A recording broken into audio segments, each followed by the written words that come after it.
The Dinosaur Game, also known as the game that has no ending. We've all played it at one point when our internet shuts down, and I bet you asked yourself, is there really no ending?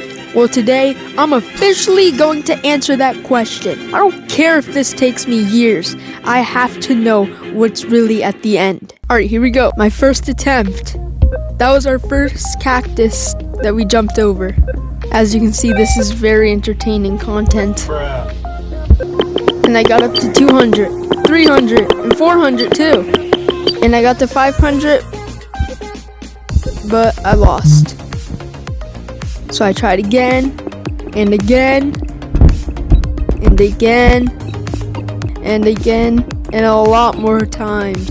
I have to find out what's at the end. After hours and hours of playing the dinosaur game, I didn't get very far, but I had to keep going and find out what was at the end, if there even was one. And I kept going, day after day, cactus after cactus. I was nowhere near the end. My whole life has been dedicated to this whole game. Even when I went outside, I saw the dinosaur. One round I got pretty far. I was jumping over like crazy, and then I got to 1,000, and then 2,000. And I was locked in. 3,000! I was not gonna give up this far.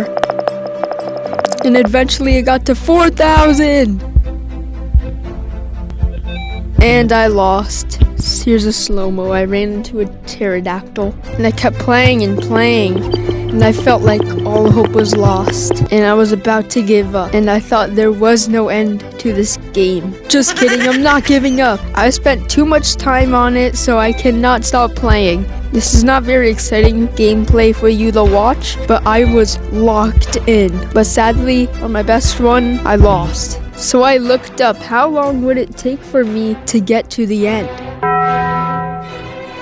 Since I couldn't play until the end, I had to think outside the box, through the fourth dimension. So I went to coding university to learn how to hack and code, just so I could see the ending.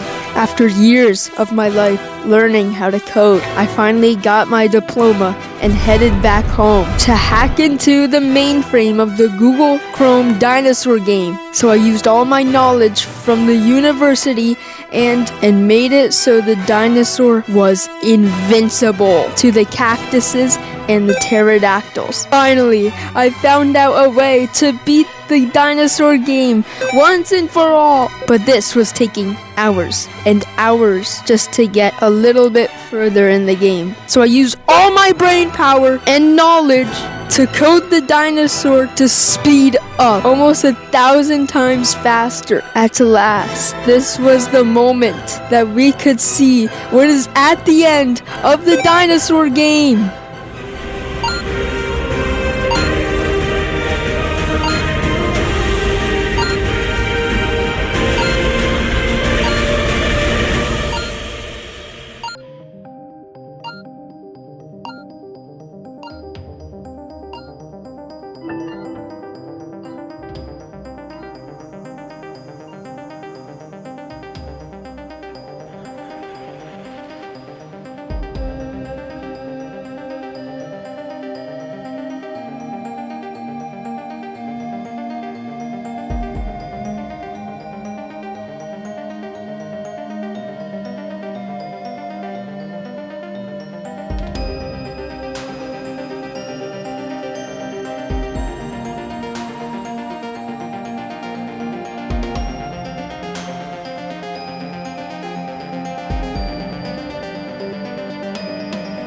To my surprise, the ending just resets the entire game back to the start. After all these hours, days, and years of learning how to code, playing the dinosaur game, failing, it just restarts you back to square zero. No crazy ending like a boss battle, no event, just restarts you back to square zero. But at least we know what is at the end. It just resets you. Well, I hope you enjoyed the video, and I'll see you in the next one. Peace!